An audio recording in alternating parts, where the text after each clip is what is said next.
Salut, bienvenue à la deuxième partie.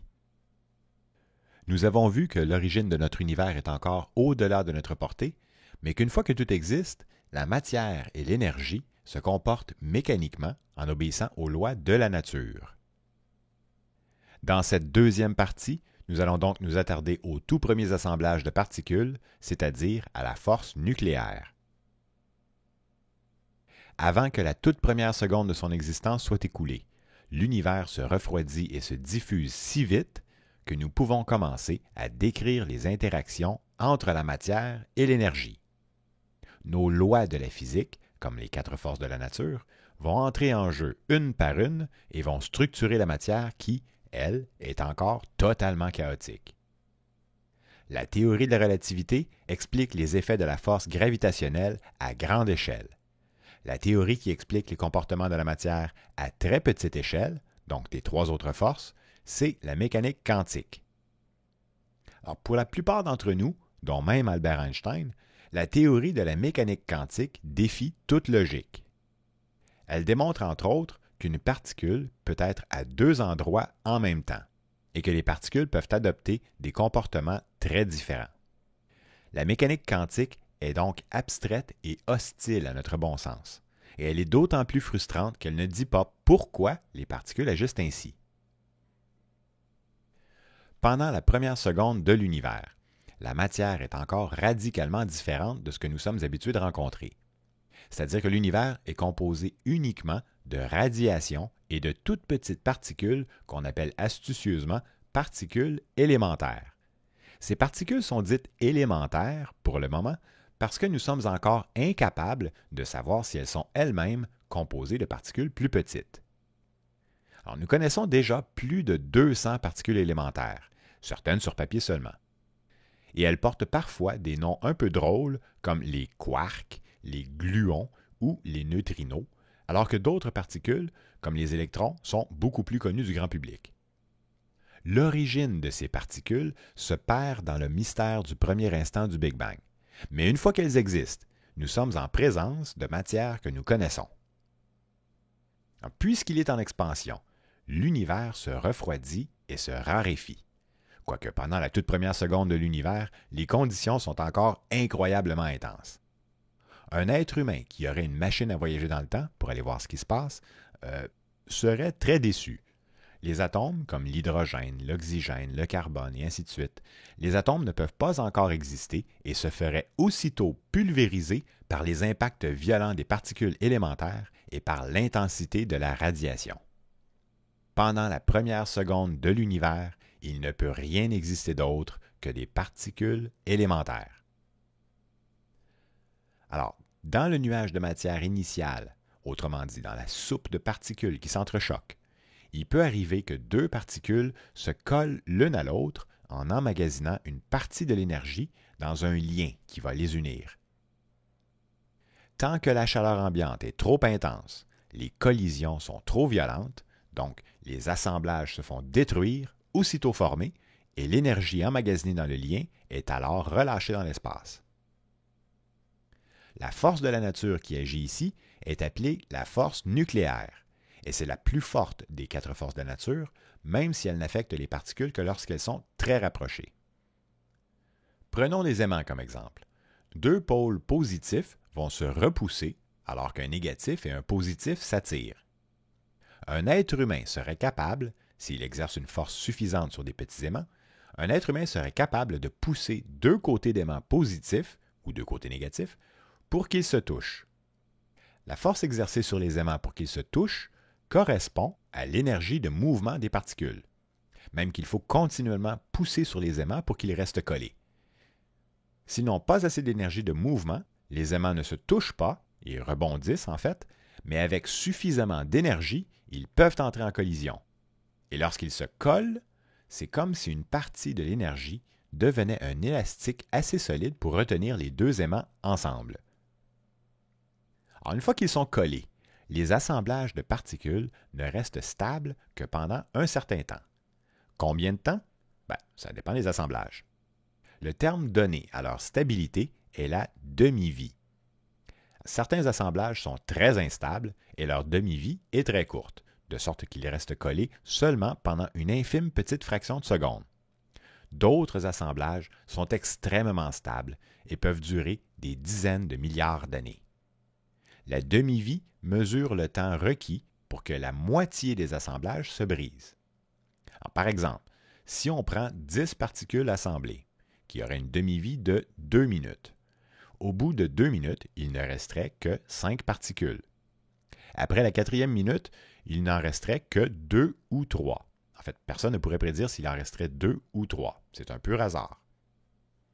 Après la 6e minute, il ne devrait rester qu'une seule particule, et après la 8e minute, elles sont toutes dégradées. Donc après la 8e minute, il ne resterait plus de particules assemblées. Autour de la 20e microseconde de l'univers, donc encore avant la fin de la première seconde, la température de l'univers descend sous la barre des 10 à la 10 degrés Kelvin, donc moins de 10 milliards de degrés Kelvin.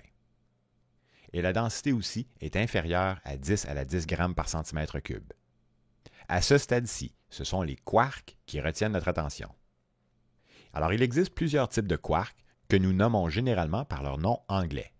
Il y a les quarks up, down, strange, charm, bottom, top. Et en français, on les nomme haut, bas, étrange, charme, beau, vérité. Mais les deux quarks qui nous intéressent plus particulièrement sont les quarks up et les quarks down. Si un électron représente notre unité magnétique de base, les quarks down ont une charge négative équivalente à 1/3 celle d'un électron, donc 33% négatif. Les quarks up ont une charge équivalente à 2/3 celle d'un électron, mais leur charge est positive, donc 66% positif. Un assemblage de deux quarks, peu importe lesquels, est très instable et il se dégrade presque aussitôt assemblé. Mais s'il entre en collision avec un troisième quark, le résultat peut devenir stable. Alors, deux quarks up et un quark down vont donner un proton de charge positive. 2/3 plus 2/3 moins 1/3, ça donne 1. Il peut arriver aussi qu'il y ait deux quarks down et un seul quark up. On appelle cet assemblage un neutron, parce que la somme des charges s'annule. Donc ici, 2/3 moins 1/3 moins 1/3, ça donne 0. Les deux assemblages de quarks que nous venons de mentionner, soit les protons et les neutrons, sont les deux seuls assemblages stables de notre matière. Tous les autres assemblages, qui ont certainement tous été tentés lors du chaos incroyable du Big Bang, tous les autres assemblages sont instables et n'existent plus aujourd'hui. Et encore, dans le cas des neutrons, ceux-ci ne peuvent rester libres que pendant 11 minutes. Après ça, ils se dégradent en protons.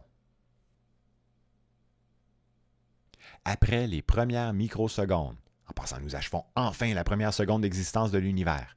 Après les premières microsecondes, les conditions intenses qui permettaient la formation de particules élémentaires lourdes, comme les protons et les neutrons, cessent. Mais les conditions restent suffisamment intenses pour engendrer de nombreuses particules légères que nous appelons leptons, comme par exemple les électrons et les neutrinos.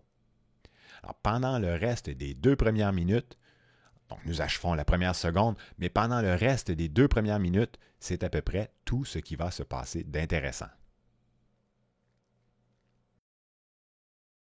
Après que les protons et les neutrons se soient formés, l'univers devient trop froid pour en assembler d'autres. Sauf que les conditions sont encore trop extrêmes pour que les protons et les neutrons puissent former des assemblages stables à leur tour. Ces quantités requises pour faire réagir la matière donnent leur nom à la théorie de la mécanique quantique. Un quanta, c'est une unité de mesure de quantité d'énergie. Pour assembler des quarks, il faut une certaine quantité d'énergie, disons 10 milliards de degrés Kelvin.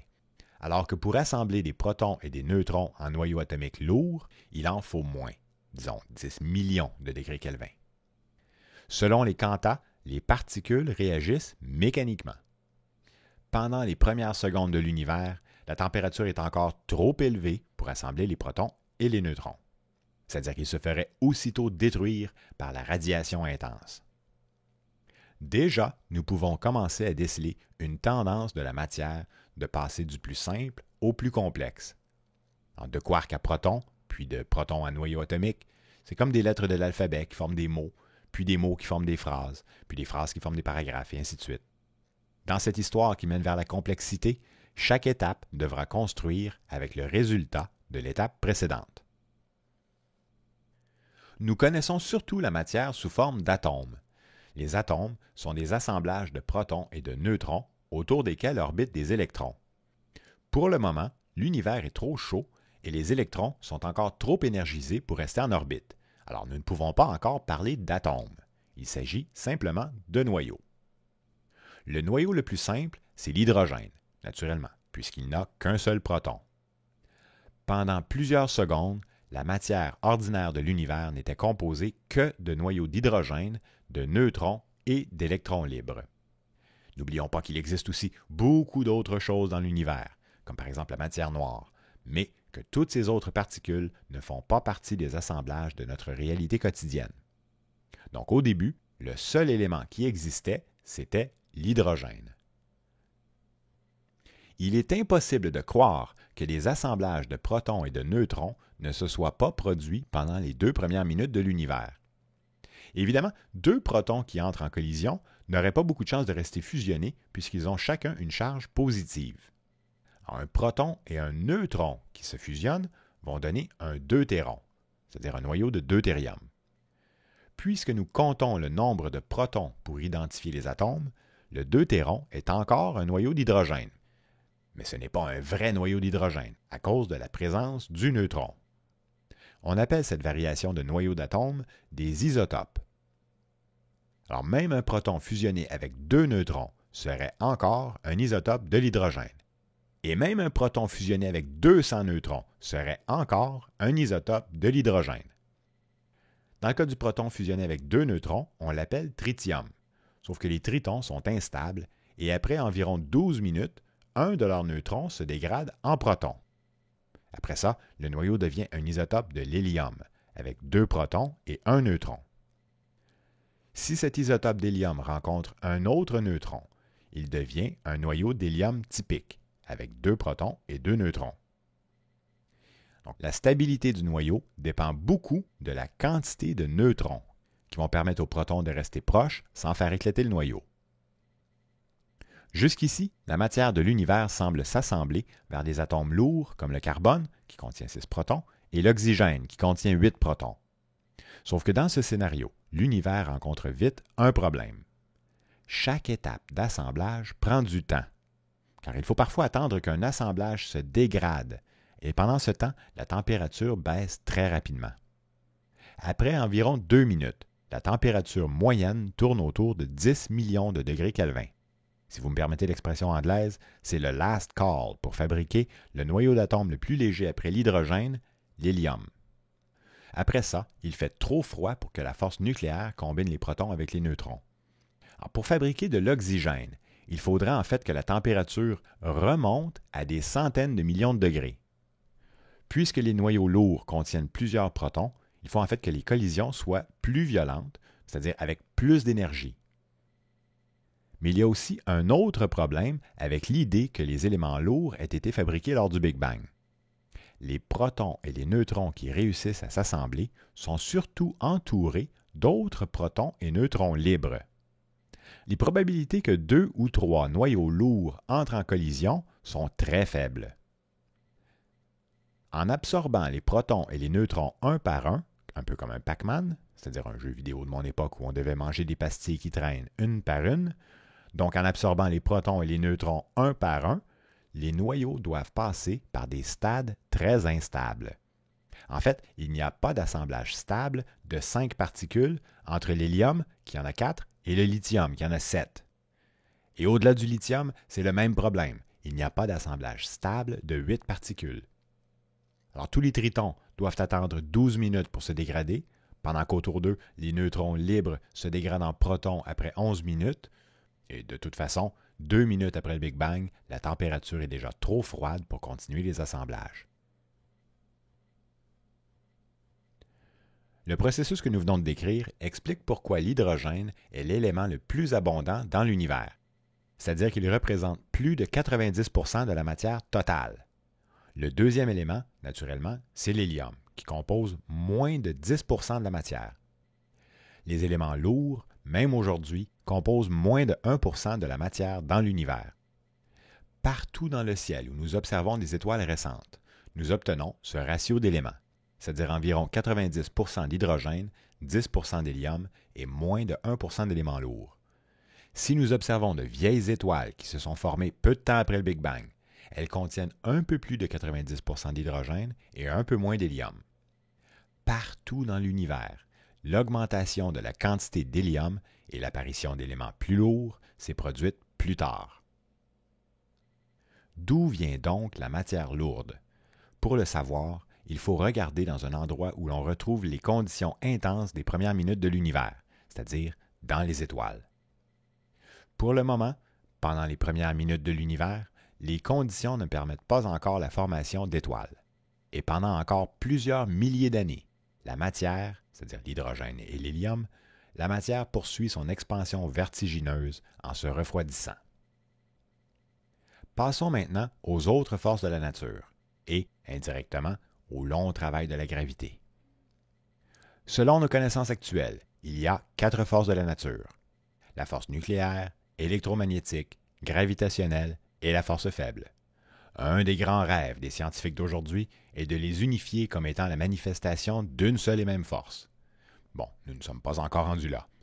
Avant la 10 à la moins 43e seconde, les conditions sont si extrêmes que la matière n'est pas encore influencée par ces 4 forces. Mais peut-être que si on les comprenait comme n'étant qu'une seule force, nous pourrions comprendre ce qui se passe avant. Du moins, c'est ce que les chercheurs espèrent découvrir. La force faible, c'est l'éternelle oubliée et elle ne joue pas de rôle direct comme tel dans notre récit. C'est-à-dire qu'elle régit le petit jeu de particules qui se transforment en d'autres particules. Comme par exemple, lorsqu'un neutron se dégrade en proton, il émet un électron, un neutrino et un photon. Quelque part entre 200 000 et 400 000 ans après le Big Bang, la température baisse sous la barre des 3000 degrés Kelvin. À partir de cette température, la force électromagnétique entre en jeu et les électrons se font capturer par les noyaux atomiques. Les électrons sont des petites particules de charge électrique négatives qui se déplacent un peu moins vite que la vitesse de la lumière. C'est quand même une vitesse très rapide. Alors que les noyaux atomiques sont des protons de charge positive beaucoup plus lourds et ils se déplacent beaucoup plus lentement. Les noyaux contiennent aussi parfois des neutrons, mais puisque ces derniers n'ont pas de charge magnétique, ils ne jouent aucun rôle dans la force électromagnétique. Si c'est la force nucléaire qui fait tenir ensemble les noyaux atomiques, les noyaux, eux, peuvent se lier à un autre noyau par la force électromagnétique. Lorsqu'un noyau a autant de protons qu'il a d'électrons en orbite, on l'appelle un atome. Lorsqu'il manque des électrons ou s'il y a plus d'électrons que de protons, c'est un ion. Les ions ont une charge magnétique parce que le total des charges positives et négatives ne balance pas. Nous commençons à bien connaître la structure des atomes. Les électrons occupent des régions autour du noyau que nous appelons orbites. Dans l'orbite la plus proche, il peut y avoir jusqu'à 2 électrons. L'orbite suivante peut contenir 8 électrons, la suivante 8 autres, et ainsi de suite.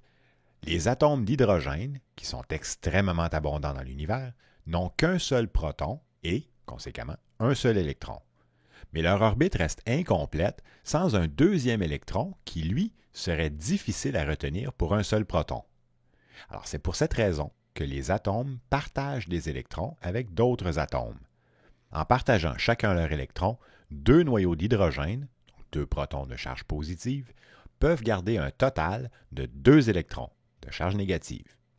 Leurs orbites contiennent alors 2 électrons et elles sont complètes. Notons ici que les 2 noyaux d'hydrogène ne sont pas fusionnés. En fait, ils ne se touchent même pas. Ces assemblages d'atomes sont appelés molécules. L'hélium contient 2 protons dans son noyau, et quand il a ces 2 électrons, il n'a aucune raison de les partager.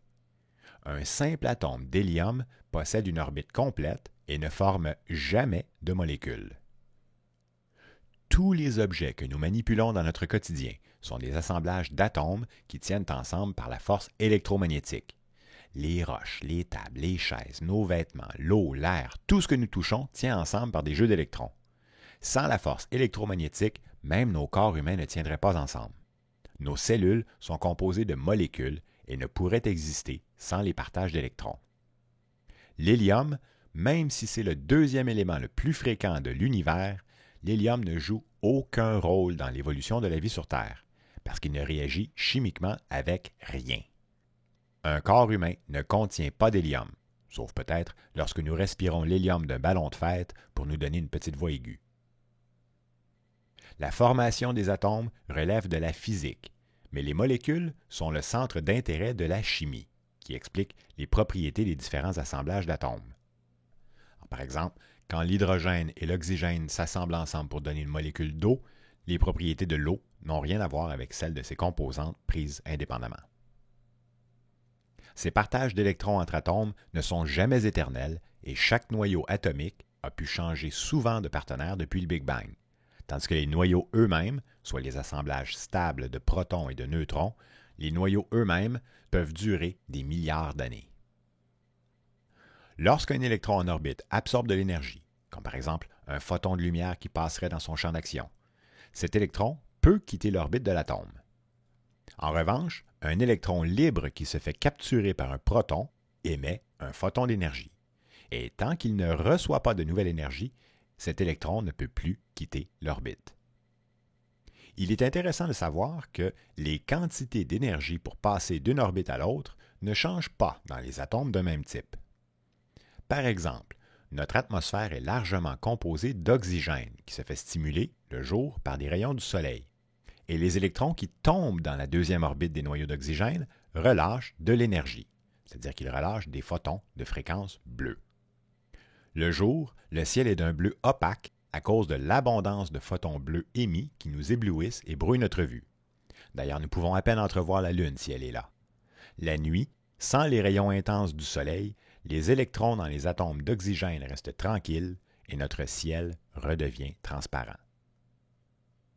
Depuis le Big Bang, les électrons se sont déplacés librement en absorbant et en réémettant constamment l'intense radiation ambiante, ce qui rendait l'univers opaque. Environ 200 000 ans plus tard, l'énergie est alors suffisamment diluée pour que la température baisse sous la barre des 3000 degrés Kelvin. À cette température, les noyaux atomiques peuvent capturer les électrons et former les premiers vrais atomes, rendant ainsi l'univers transparent. Un peu comme si on venait subitement d'éteindre la lumière. À partir de cet événement cosmique, donc à l'échelle de tout l'univers, la radiation du Big Bang a pu se dissiper sans interruption. Environ 13 milliards d'années plus tard, nous pouvons encore détecter cette radiation de rayons gamma et de rayons X sous leur forme dégradée en ondes radio. Ce bruit de fond de l'univers, c'est l'onde de choc du Big Bang, donc le plus ancien fossile, que nous appelons conséquemment le rayonnement fossile. La théorie du Big Bang implique que la température de l'univers, en se refroidissant, aurait franchi ce seuil de 3000 degrés Kelvin à un moment donné, et qu'à cet instant, les électrons auraient libéré la place pour les photons. Une partie de cette radiation intense du Big Bang a alors pu voyager librement jusqu'à aujourd'hui en se dégradant progressivement en ondes radio à très basse fréquence. C'est par pur hasard que nous avons découvert que nous étions capables de détecter ce bruit de fond. Nous avons depuis envoyé un satellite dans l'espace pour écouter dans toutes les directions, ici on dit écouter puisqu'il s'agit bien d'ondes radio, donc en écoutant dans toutes les directions, nous avons pu obtenir une sorte de carte du ciel d'à quoi ressemblait l'univers quelques millénaires après le Big Bang. En observant cette carte du ciel, on peut clairement voir que la matière de l'univers n'était pas uniforme et cette simple observation est d'ailleurs déjà très lourde de conséquences. En effet, on pourrait s'imaginer que la matière fut propulsée dans toutes les directions en proportion égale, mais il semble que ce n'était pas le cas. Peut-être que la gravité avait déjà commencé à attirer la matière. Peut-être qu'il s'agit d'une conséquence du chaos initial, ou d'un autre phénomène encore inconnu. En fait, ceux qui cherchent une grande théorie unificatrice des forces de la nature sont encore incapables d'incorporer la force de gravité convenablement à leur modèle. Alors, à quel moment entre vraiment en jeu la force de gravité est encore une question sans réponse pour le moment. En résumé, nous avons laissé tomber la matière noire et l'énergie noire pour nous concentrer sur la matière dite ordinaire, donc celle qui mène directement jusqu'à vous et moi. Nous avons repris le scénario avant que l'univers n'ait terminé sa première seconde d'existence, lorsqu'il n'existait que des particules élémentaires comme les quarks et les électrons. En se refroidissant, l'univers a permis à la force nucléaire d'assembler la matière en particules lourdes, que nous appelons les protons et les neutrons. Ici, nous avons dû laisser tomber tous les autres assemblages de la matière puisqu'ils sont instables ou ne mènent pas jusqu'à nous. Les conditions permettant les premiers assemblages sont responsables des proportions initiales d'hydrogène et d'hélium. Mais à part une quantité dérisoire de lithium ou d'autres éléments lourds, les assemblages nucléaires se seraient arrêtés là. Il faudra désormais attendre les premières étoiles pour continuer le cycle des assemblages nucléaires. Quelques centaines de milliers d'années plus tard, lorsque la force électromagnétique entre en jeu, les noyaux d'atomes ont capturé les électrons ambiants en rendant notre univers transparent. Grâce à cet événement, que nous pouvons encore détecter, nous avons pu voir que l'univers n'était pas uniforme et que, peut-être, le long travail de la gravité avait déjà commencé.